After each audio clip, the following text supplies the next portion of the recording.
what is some of the data, I guess, that you're looking at post-event, post-activation to, I guess, gauge whether it was a success or not, or what you want to do differently, like next time? Yeah.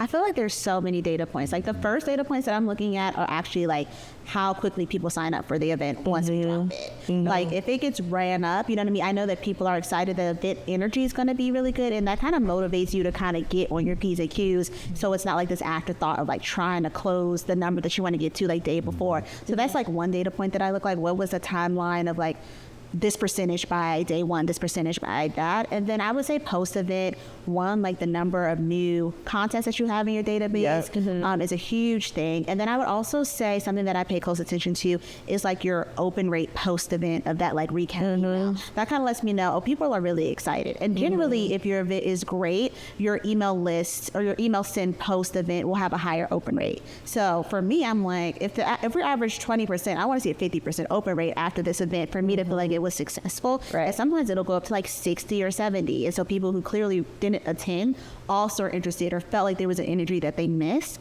So that lets me know that it was successful.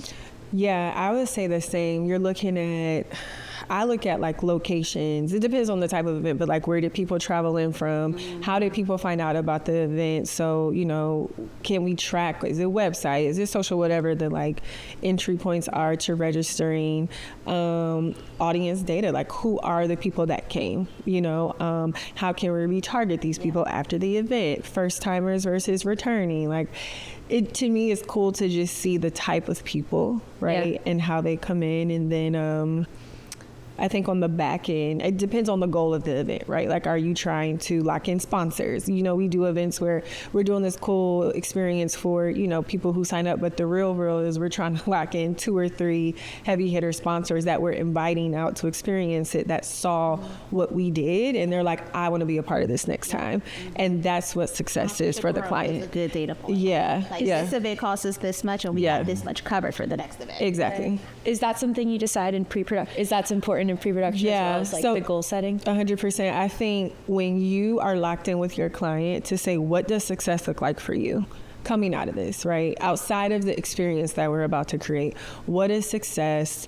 What do you ultimately want? And when the client gives you those 2 or 3 metrics, then it's our job to create the cool experience, but to also, when you're really good at this, land that success. Like, you can only control what you can control, but it's like, okay, let's get those people in the room. How can we make sure, you know, if we're doing an event for CT, how can we make sure Brian gets in front of A, B, and C, right? Let's create some cool networking opportunities so that he can land what that goal is. And when you do it that way and make the sponsor contact feel like a VIP or feel like from start to finish, this was just an A1 event, you'd be surprised on like, I want to be a part of this next time. And I think those are the personalized touches that, you know, you just need to be locked in with your client or whoever it is that you're working with to make sure that we touch on that outside of just all the hoopla of what we're about to do. Yeah, you can kind of, like, I noticed with the thing that we all did in, what was that, Austin, South by Southwest?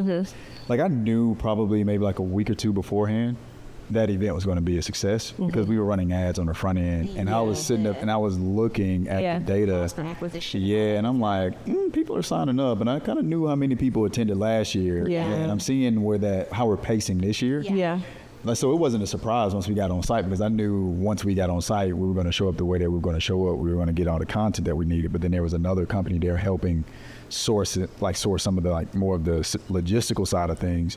But it was no surprise that the client was happy, that there were more people that attended, the content was dope. We collected a ton of data and information on the people that attended. So I would imagine, you know, they're probably in a space now or in a phase now where they're looking at all the things that have come in. How does that translate into the amount of money that they need to raise and all that good stuff? And how does that go into 2025 to prep for the upcoming event? So you have signals, like if you know what you're looking for, you have a sense of how something's going to be on the front end. Doesn't mean you won't have some shit to go wrong, right? But you know, you have a sense of whether or not something's gonna be a dope experience for sure.